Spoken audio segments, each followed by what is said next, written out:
Welcome back to part 6 of our Game of the Decade series, in which we go through the 2010s year by year to find the best game of each one, before coming back to debate which of the 10 nominees are the true Game of the Decade. And this time is 2015's turn. The 5 participating GameXplain members each have 3.5 minutes to make their case for what they believe the best game of that year is, and then they'll have to defend it for the same amount of time in the interrogation round. Once everyone's presented and defended their game, we'll all vote, and that includes you too, as we're counting our lovely fan base as a 6th GameXplain member. Just use the link in the description below to make your voice heard, and we'll announce the results at the beginning of the next year's video. And speaking of which, we have a tie for the 2014 Game of the Decade, between Donkey Kong Country Tropical Freeze and Shovel Knight. So we're actually running a second poll to decide between just those two. So make sure to vote in that poll as well.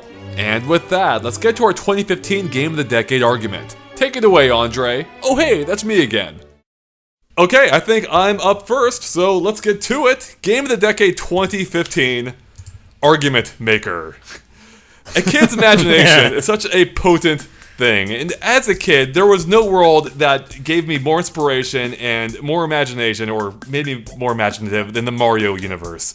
Whether you're like going underground with a fire ability and shooting fireballs out of your hands, or wearing a shoe as you're bopping around, or riding a dinosaur. As I've already established, dinosaurs are awesome. So riding a dinosaur in Dinosaur World, or Dinosaur Land, as you're exploring a whole world, truly epic stuff. And it really made me, like, as a kid, want to, if not live in this world, at least produce a world, have the ability to produce a world. And it would only be a mere 30 years later that I would have that ability, that chance to make levels in the Mario's universe in Super Mario Maker. Super Mario Maker allows you to easily and to express your creativity in ways that I never even imagined. Some of the levels I created included checking out Bowser's bathroom, or a recreation or reimagining Jolly Roger Bay from Mario 64 in Super Mario Maker in 2D, or recreating Frogger with Mario Maker physics, and then I even recreated the Tower of Terror from Walt Disney World, the best amusement park ever made, best amusement park ride ever made, represented as a stage now.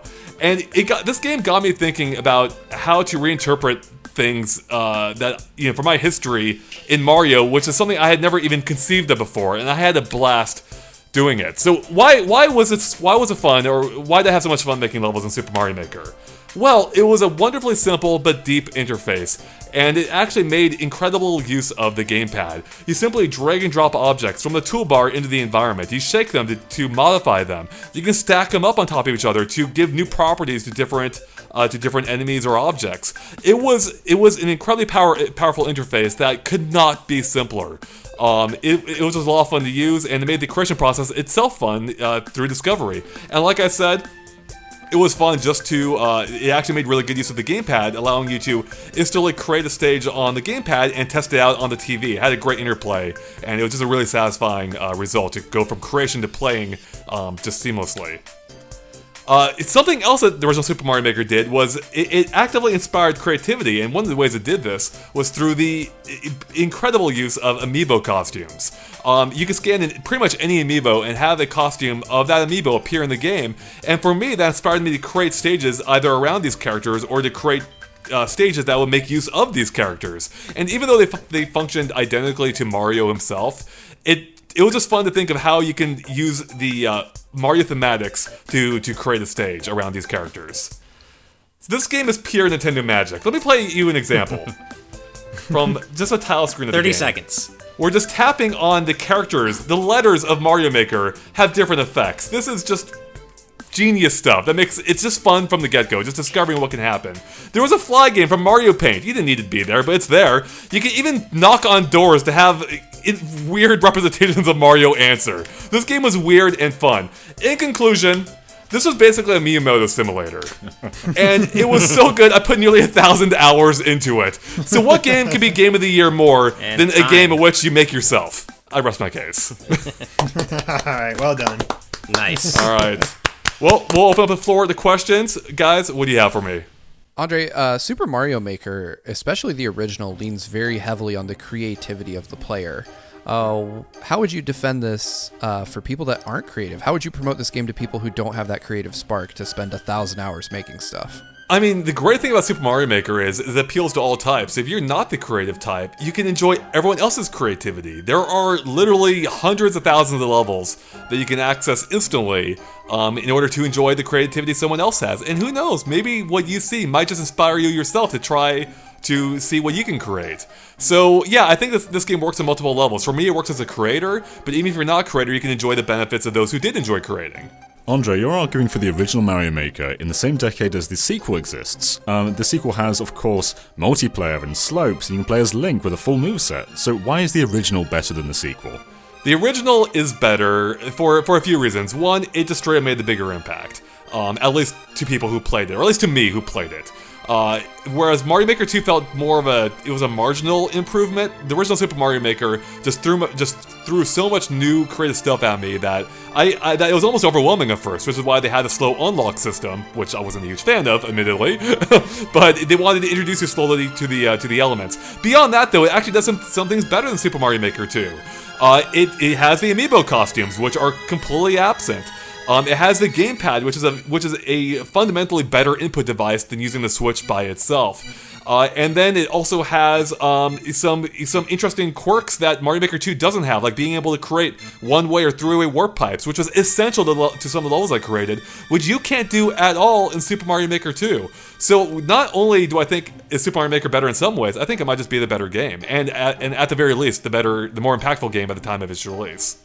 I noticed with a lot of your levels that you showed off here, Andre, you had Super Mario Brothers and you had New Super Mario Brothers, but not a lot of Super Mario Brothers 3 and Mario World. Like, were those just the worst games to make levels out of? Or, like, defend the fact that you have these 4 levels to play with, these 4 themes to play with, but you only use 2.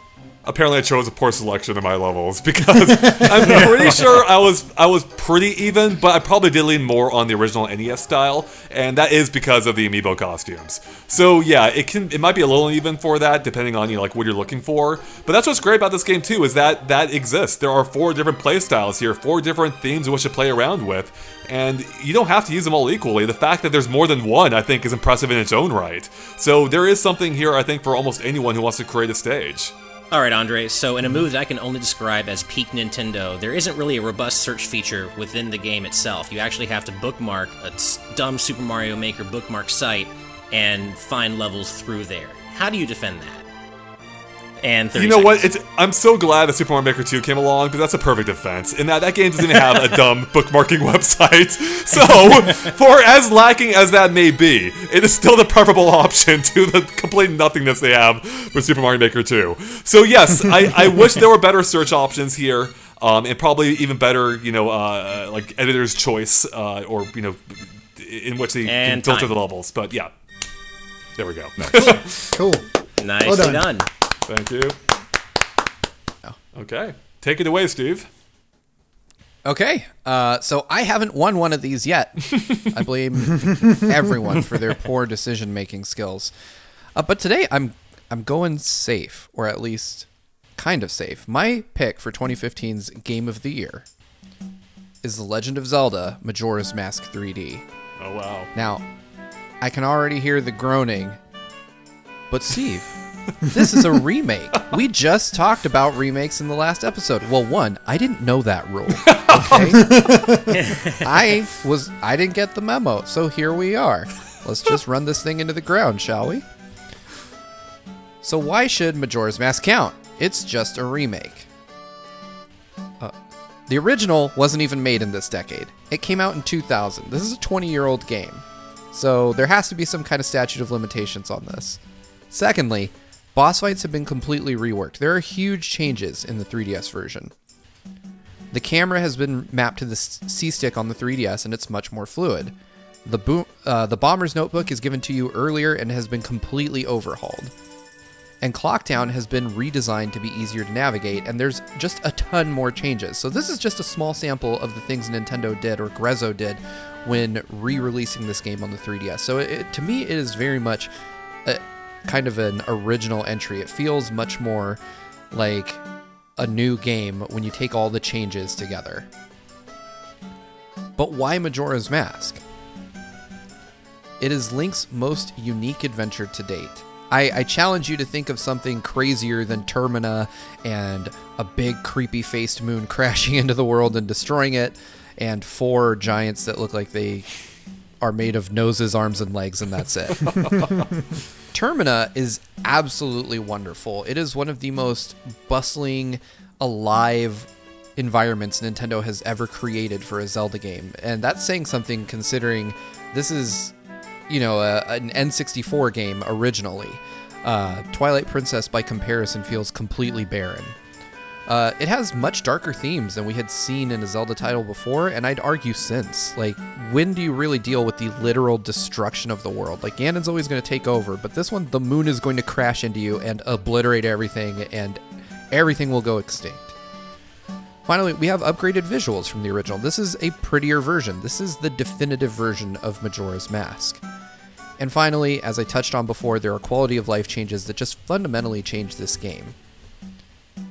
And it has the best boss battles in franchise history. Like the boss where you put on the giant mask and you just have this kaiju battle as Kid Link against a giant monster is so incredibly epic, and I truly wish Nintendo would remake it. And that's just one of the boss battles. The final battle against Skull Kid is just incredible. 30 seconds. What about that time limit, though? The 3D cycle serves 2 purposes: to make you understand the peril the world is in, imparting some sense of dread that the people feel knowing their doom is imminent, and to encourage you to explore. And the additions to the 3DS version make it so much less stressful and thus more accessible. By revisiting the same cycle repeatedly, you get a chance to learn what everyone is up to, and some side quests like the Fierce Dating Mask lean heavily on this mechanic. But I knew exactly where something was on the original version. They moved it. Changes do not make a game objectively worse. The fact that something is different does not mean it's worse. Oh man, all right. And the moon crashed. Anyway, I'll take questions now. Nice job, Steve. That's the Well first done. time I ran out of time in Yeah. a game about running out of time. That is, wow. You That's knew what a you were good one. doing. Yeah, clearly. All right, Steve. So you mentioned that the quality of life changes fundamentally affect the game, but you also said this is the definitive version. If these changes are fundamentally changing the game, how can this truly be the definitive version? And I will offer as an example that the Zora swimming is objectively worse in this game because it's not fun. It was fun in the original. It's not fun here. I would argue against that. I like Zora swimming in this game. You have 3 speeds. The original speeds are there. Did you never hold down the R button, Andre? I did until I ran out of magic. I couldn't do it again, Steve. I don't know. It sounds like you're just not managing your meters properly, Andre. I should have to manage. I should have I'll to jump manage into meters this to have point fun. as well. So when you get the Zora mask, you have this giant Zora river to go through. In the original, you can swim to your heart's content, learn the mechanics, and do whatever you want. In the remake, you hold that R button down for 3 seconds, you're out of magic, you can't learn the mechanics. That's fundamentally a worse change. You know what? I knew they were going to hammer you on this. Yeah. As far as that's concerned, I will concede that point. That is not as fun, but I would argue that the changes, again, as I said before, taken as a whole, fundamentally improve the game. And I think this is the best version of the game, and thus, to me, is the definitive version. What about Deku Link? His momentum is completely gone in the remake. In the original, you can hop across those lily pads just fine. In the remake, you have to sort of exploit the physics to even get it to work. See, now, I never had problems with that. I've heard this problem, and I've heard this criticism before, and I don't know if it's maybe because I just had this weird habit of always dashing, like doing the little spin move before I do that, just because I'm that guy. But I never really had issues hopping, but I think it's just because I was already using exploitive behavior in the N64 version, so maybe it's just a quirk of mine, but I literally never had a problem with Deku Link in the remake. I actually don't know a lot of the differences and changes for Majora's Mask 3D because I couldn't get through much of the original Majora's Mask. I got freaked out by the time limit and stopped. So I actually really like a lot of these changes, but I also know that a lot of people, don't. Take Andre and John, for example. But the Bomber's Notebook is awesome, and I just want you to just prop up the Bomber's Notebook because that saved my ass so much time in this. Yeah, so originally in the N64 version, you had to talk to the bombers, and you could only do it as human Link. So you have to keep going back to Clocktown and talking to these little kids just to work with the notebook. Whereas in the 3DS version, the Happy Mask salesman gives it to you right away. You can work with it in a menu. It's just so much better. Like it is by far the single greatest change to the game. And it makes everything so much easier to keep track of. You got your side quests in there. You've got all kinds of other stuff going on in there. It's just 30 seconds. It is an objectively better system. Are the bosses actually better? Because I disagree. I think the first boss is now really linear on how you defeat him, and the giant boss is now way too long. Do you think they're actually better? I do. I think that for people... So... Coming at it from the perspective of someone who plays a lot of games and has issues or doesn't have issues with more complex boss fights, I think that it is easier, but I think that also opens the game up to a much broader audience. All right, that's a good note to end on, Steve. So, nice. Good job. All right, John, you are up next. Okay, so my 2015 Game of the Year is wholesome, jolly, cozy, and rewarding. It's also inspiring, and the PlayStation 4 had a bunch of great games. There's God of War, Uncharted 4, and Spider-Man. But these are trash compared to my choice. My choice, this wholesome game, is Bloodborne, baby! Bloodborne is the most cozy game. I can play this game any day of the week. But that's about misconceptions from the Dark Souls presentation. Well, that all applies here too. Bloodborne is not hard for the sake of being hard. So why am I bringing another From Software game when Dark Souls failed last time? Well, the Souls series was tired. Dark Souls, the rightful 2011 Game of the Year. But Dark Souls 2, Dark Souls 3, great but derivative. So it's clear the Dark Souls series was running out of steam at this point. Enter Bloodborne, which is, oh wow, this is the best game. What's the difference though? What's the difference between Dark Souls and Bloodborne? One, tone. Look at these screenshots. Look at that beautiful red sky. Bloodborne is a gothic horror game. And that vibe fits with me so much better than Dark Souls' medieval tones. Then there's also, it's purely offensive. So in Dark Souls you're guarding a lot. In Bloodborne though, there is no guard. You can only dodge. The game has a shield, but it's a joke shield because it does nothing. So the only thing you can do is dodge an enemy and hit them. And also, if they hit you, you have a chance to regain your health just by hitting them back again. So there's definitely reasons to make you keep aggressively hitting your enemies and not just trying to avoid them the entire time. Also, Yharnam is one of the best video game worlds ever. It is so established, it's so connected, and if you look off into the distance, you'll see places that you've been in the past. Everything just fits perfectly in the context of the world. So why is it so good? 1. Secrets. Bloodborne is full of secrets. There are so many paths you can go down and find entirely new areas. There are NPCs you can talk to and figure out their stories. Also, everything and everyone has a purpose. So I was just saying about the NPCs, a lot of these areas you never have to go to. And a lot of the story you never actually hear. So if you want to get the story, you have to talk to the NPCs and learn their story and follow them and also complete their quests. But it's completely optional. You never have to go through the story of the game if you don't want to. And also, it's about overcoming hardships. Bloodborne is hard, of course, but you can, of course, learn the mechanics, learn the boss fights, and once you overcome those boss fights, it feels so good. It's a world of mastery. And it's also a world of lore as touched on by all the story elements you don't have to see, but you can see. And also, the weapons have weight. Look at these gifts. Look at how much weight these weapons have and how satisfying it is to pull off these attacks. Feel the kill. You can feel the kill. Every single kill is yours. Earn that kill. There's also the impact, of course. When you hit someone, you can feel that. And it changes out your playstyle. There are so many weapons. It's like choosing a Pokemon starter. At the start, you have 3 weapons to choose from. There's a sword, there's a whip. There's so many weapons you can have. And I feel like you can stick with your weapon throughout the entirety of the game. But there are so many weapon types that just change up the fundamental gameplay. 30 seconds. And also, the versatility. Look at this! Whoa! You can change your sword on the fly into a heavy weapon or a light weapon, and that changes up how you can fight. And also the smaller HUD. Bloodborne and Dark Souls don't have maps, so you have to sort of learn your environments. And I feel like having less clutter on the screen lets you do that. There's also no prompts showing you where to go. It's purely on you to figure out what you're doing. And yeah, of course, the atmosphere is way better. The boss variety, too. Look at these. There's aliens, there's these weird creatures, there's hunters. Oh, about to get how it's cozy. Alright. Good job, John. Good job. You'll never know why it's done. cozy. That's okay. Alright, well, I guess we could ask you why it's a cozy, but we'll see if anyone chooses to. So, John, are you ready to be grilled on Bloodborne? I am. All right, here we go. Who wants to kick things off here for us? So one of the first things I ever saw about Bloodborne, John, was like an early trailer or something, and I noticed there's like a giant, and when I say giant, I mean massive, enormous tarantula on the side of a building. Now, I'm heavily arachnophobic to the point where I don't want to see anything that looks like a realistic spider in games. So how do you sell this game to someone like me who might want to play it, but I can't, not with that spider in it? Well, this is a gothic horror game. It's meant to make you feel a bit unsettled. And yeah, there are spiders in this game, Ash. And I feel like if you really got into it, you can beat up that spider and get those spiders back. I know you're scared of them, but you can overcome your fear and kill all the spiders, Ash. All of them. Can I do it with my eyes closed? Yeah, sure. You might die, but you can give it a go. All right, Steve. All right, so John, you spent a lot of time just talking about weapons and whacking things with them.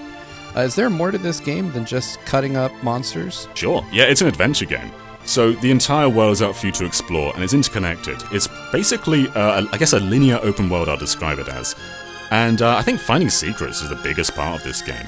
There are different paths you can go down. You can find entire different areas that you never have to go to, but you can. And those areas are as high quality as the main areas. There's never a dip in quality. Every single boss fight is so good. So yeah, the combat is definitely the focus of the game, but just exploring like you would in Zelda. That's what makes Bloodborne so good.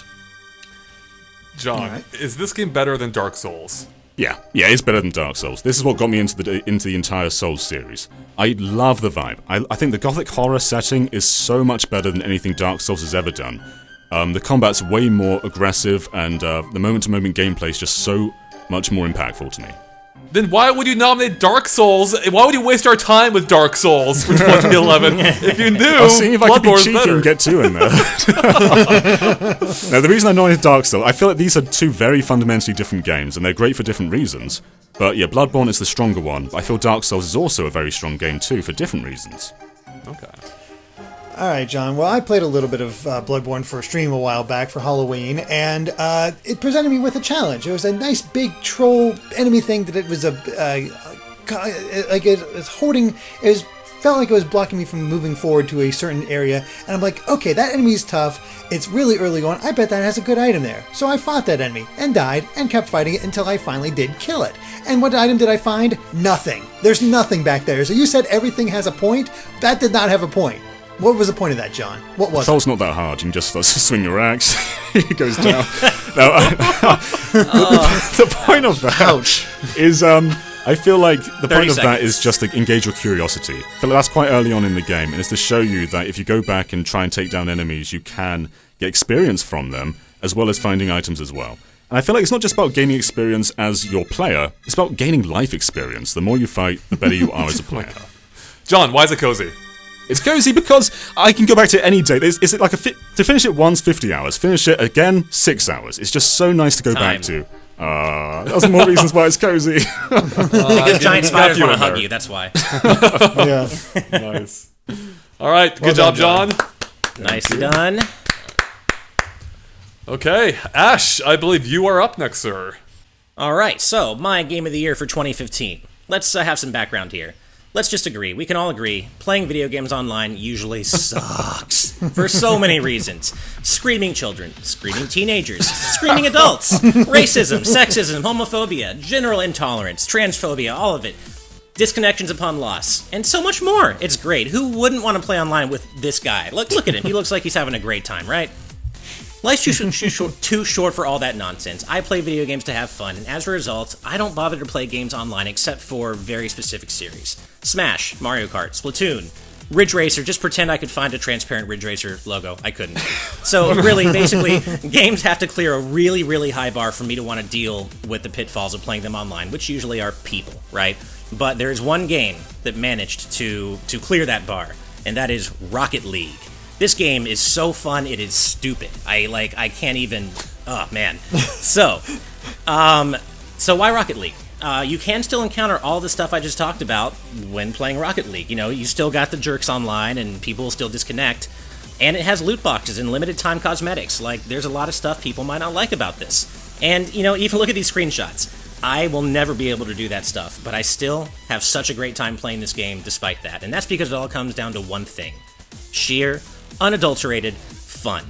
Rocket League, there are a bunch of great games in 2015, I'm not going to say there weren't, but I did not have more fun with any of them than I did Rocket League. But Ash, you say, Rocket League doesn't have the best graphics ever, though it looks quite nice unless you're playing on Switch, or the best soundtrack, but it does have a pretty great licensed soundtrack. It doesn't have an epic story. It doesn't have a deep, relatable cast of characters, Derek, when you asked me about when I was doing Rhythm Heaven Fever. So why even bother? Get your sports ball games out of my face, you fraud. But that is because, as it turns out, soccer plus racing equals mind blown. Or should I say, mind blown? Alright, so it's enormously fun. It's so fun, and not in a, well, this is pretty cool sense, in the just one more game, mom sense, like you have to keep playing. You cannot put this game down before you know it, it's 4 a.m. Doesn't matter how good you are, you will eventually get control of the ball, and when you do, that feeling of exhilaration you get, well, I even said it, total global exhilaration. That feeling, that rush you get when you're rushing toward the goal, and you have a breakaway, it's all on you. It's just, there's no feeling like it, honestly. And it isn't all on you, though. It rewards teamwork and coordination. You know, you can feel great even if you help out with a pass or a goal assist. When you see your team's efforts come together, it's just such an endorphin rush. It's just, I can't think of any game that has made me feel like Rocket League except when I'm playing Smash with someone who is just as good as I am, like are completely equal. And that's saying a lot. Now, options. There are so many options in this game, even Sakurai would be proud. Game types, rule sets, arenas, team sizes, ball properties, you name it. And there are so many options that there's even a whole game mode that turns the game into hockey, which, as Tom will attest to, is objectively the best sport ever. So it's easy to pick up. So it's easy to pick up and play, but you can spend years mastering it. And Rocket League's skill ceiling is incredibly high. This is a game you can play forever. So really, yeah, that's it. In closing, this is a great game. There were a lot of great games in 2015, but in terms of sheer fun, Rocket League was easily it for me in 2015. And that's what I got. Nice. All right. All right, well done. Good job, Ash. Thank you. All right, let's move on to the interrogation round. Who wants to start things off here for us? I have a question. All right. Ash, one of my closest friends is hopelessly addicted to Rocket League, so I've been exposed to it a bunch, and I've even tried to play with him on a number of occasions. And you and I have a very similar mindset when it comes to toxicity in online gaming, and Rocket League is a cesspool. How do you get into this game when it has one of the most nasty fan bases of almost any online game? Well, that is absolutely true, and I'll say that this is anecdotal, right? I'm not a master Rocket League player by any stretch of the imagination, so I may have never personally been exposed to those communities, because basically what I was surprised by was that this is one of the few games I have played online outside of the ones I mentioned, and I didn't get that much toxicity. Like, the people I played with, they were randos, they were strangers, but, like, they were nice. I was shocked. Like, I really didn't, I think I ran into a couple of idiots, like, people who were just kind of trolling, but, like, it wasn't the, like, endless cesspool of just horrid people that I usually hear about or encounter while playing online in something like Perfect Dark Zero or Call of Duty or something like that. Not that I played that much of them, but I have played enough of those. So I just haven't encountered that much in Rocket League, but I do admit that's anecdotal. Ash, how could you recommend, or how could you nominate Rocket League as game of 2015 when just the following year we had a superior soccer mode in the form of Metro Prime Federation Force? What? Wow. I think my response to that is I want to put out a Twitter poll saying which game is better, Rocket League or Metroid Prime Federation Force's soccer mode. I respectfully disagree that Rocket League is worse than Federation Force's soccer mode. My God. Very nice try, Andre. Yeah. I'll admit, Ash, I'm a little terrified going online. I know you say the people are nice and whatnot, but there's still that part of me that, like you said, the skill ceiling is so high that makes me immediately afraid to play this game, because I'm going to suck at it, and I'm going to get people being mad at me for sucking at it, and that's going to kill my fun. Like, I know you said you haven't encountered that many people, but do you have stories of people getting on you for sucking? I honestly don't, which I can't believe it, and I'm here to say, like I said, all those screenshots I had in the presentation, I'm not even close to good enough to be able to do anything even resembling that cool. But despite that, I play at a fairly low level, and people have always been pretty cool to me. Like I said, I know I've encountered a couple of players who have talked some crap, but Really, it's not even anything compared to the people I've found on Smash 4 or Ultimate who changed their names to something really obscene or awful when I beat them. Like, like Mega anything. Mega fill in the blank of any horrible thing you could possibly think of. That's way worse than anything I've encountered in Rocket League. So again, as I said, it's anecdotal, and you may, your mileage may vary, but I think you and I would probably be pretty close in skill level, and I haven't really encountered anybody truly awful or even awful at all. This is a tricky game to criticize because it's so focused and in what it actually is. Do you think that small focus can be a detriment, or do you reckon this can get repetitive after a long time? I mean, to me, it's like Smash. You could say the same thing about Smash, but that game, Smash, literally never gets repetitive to me, and neither does Rocket League. It is true, it is focused on soccer and racing being apparently the coolest combination ever. 30 seconds, by the way. Would have thunk it. But it's just fun. I never wanted to put it down, and that's how I feel about Smash. And if I can compare any game to the way Smash makes me feel and the fact that it never gets old, that's pretty high praise, indeed. And I can play Rocket League for longer stretches than I can even Mario Kart, and that says something. All right. Cool. Good job, Ash. Well done. Thank you very much. Okay, right. Derek, take it away. All right, Game of the Year 2015, and I gotta admit, guys, this one was rough on me. This one was a very hard decision, and it really felt like I was choosing between my children. I had to stand out in the rain and just stare at my life and wonder, what do I pick? Do I choose Xenoblade Chronicles X or Splatoon? Two really, really good games, and I love them both. But ultimately, I had to choose, and I chose Splatoon, simply because it had the greater impact. And as much as I love, Xenoblade Chronicles X is still my favorite game, but this game is the one that matters most to the Wii U. I'd say even more so than Mario Maker, as Mario Maker 2 has proven. Mario Maker feels like a flash in the pan. However, Splatoon flourished on the Wii U despite the system. And there are still concerts in Japan. It is still popular. The community around Mario Maker 2 is gone at this point, it feels like. Maybe I'm wrong, I don't know, but it really feels like that. And the Splatfest all felt like events. These were big moments that everybody got behind and got really excited for and had a lot of fun. And it is a uniquely Nintendo take on shooters. The Inklings are adorably endearing, and the use of ink is simply brilliant in how it's the weapon, the ammunition, the cover, and the goal all in one, and yet this all makes sense to the player. It's easy to communicate and get your head wrapped around and make it fun. You also used the gamepad in a way that was clever, but didn't take away from the main gameplay. In fact, I don't really use the functionality that the gamepad had on Splatoon 2 because it was just so much more intuitive with the gamepad, so I stuck with that. And then, of course, we have Callie and Marie. The two are just add so much personality to the game and really make it something special, and you got endeared to them. It was something right there that you could see as soon as you go ahead. They also spearheaded the Splatfest and gave a sense of impact to the dueling sides. Who cares between cats and dogs normally? I mean, that's a question for itself, but having these two fight for it, all of a sudden that gave it a bit more stakes. And their music is just so good. Plus, there's a shockingly fun single player. And while the multiplayer is absolutely the focus, the single player campaign was surprisingly good. There are unique enemies and weird level designs that really help players prepare for their online matches.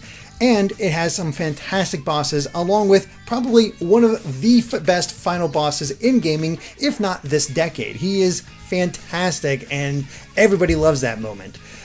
But there's also ever-expanding content. What Splatoon launched at became something completely different by the end, because there was a constant stream of new content for players to come back to that ranged from weapons to clothes to stages, and we actually had 16 different Splatfests spread out over a year that just ensured that people kept playing the game.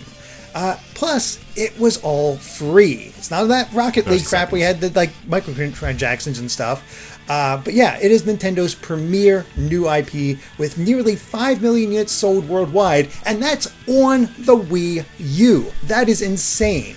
Plus, it is the most successful new property in Japan since Wii Sports, and the soundtrack album actually hit number 43 on Billboard Japan's 2015 year-end list. This thing is a massive hit, and I couldn't take away its cultural impact for this game, for this generation and this year, and that's why it is my 2015 Game of the Year. And time.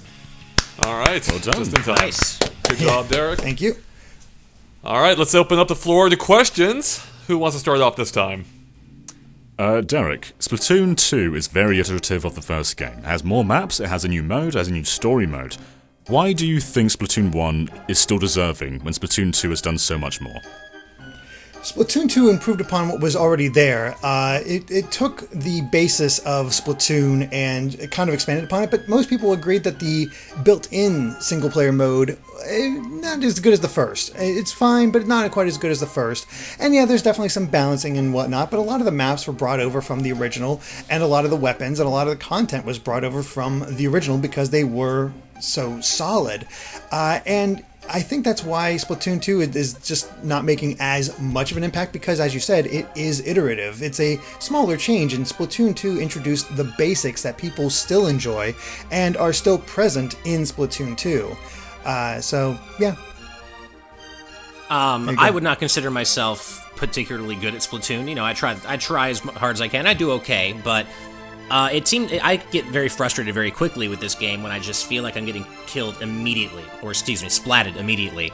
And I don't feel like I see myself getting better when I'm just getting killed over and over again in any shooter, including Splatoon. Can you talk a bit about that and you know, about defend the game to people who might have that problem?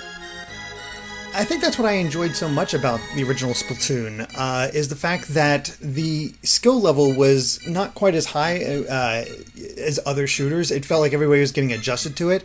And yeah, you can find yourself getting splatted over and over again by those really good players, but I also like the fact that I didn't have to focus on combat. You know, I could just focus on splatting all the areas and defending my little bits and trying to get used to it. And I felt like I was still contributing to my team in any little way I could. And that sense of teamwork really carried the multiplayer for me and made it just a blast on the Wii U. All right. So, Derek, I don't think there's any denying the original Splatoon's impact, but we're in a unique situation, or rather an ununique situation, where we have a game and its sequel that released in the same decade.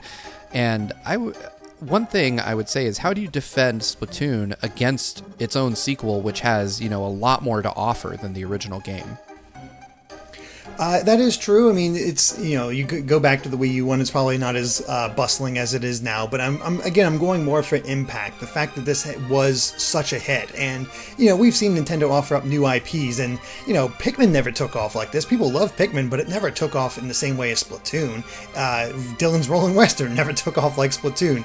Very few other games Nintendo has put out has hit like Splatoon, and I think it's that cultural impact that kind of pushes it over the edge. And Splatoon 2 it still has it. People still love it. People are still playing it. It's an esport. It's Nintendo's esport other than Smash.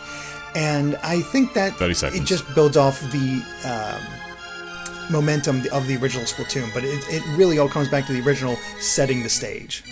Derek, this is a team-based game in which teamwork is important and there's no way of communicating at all. How do you defend that? I mean, that does make it tricky and a little unfortunate in that way, but on the upside, you don't have people calling you racist names for doing poorly. So, you know, that's kind of nice. You don't have that pressure. Yeah. 5 seconds. Defend the Kraken. Defend the Kraken? Yeah, it's a little overpowered, and they did fix that. That was a trap. Nice. That was a trap. Derek, are you a kid or a squid? I'm a squid. Okay. I moved to strike that from the record. Yeah. And that's the end of our 2015 Game of the Decade debate. So we're off to go vote, and you should go vote too using the link in the description below. Remember, your votes count as if you are a 6th Game Explained member, so make sure to check back tomorrow to see who won 2015, along with our debate as to which game from 2016 could be our Game of the Decade. Plus, whoever actually ends up winning the 2014 tiebreaker as well. Hey, if you click that subscribe button and ring the bell, you'll be notified as soon as the video's up. And with that, we'll see you tomorrow.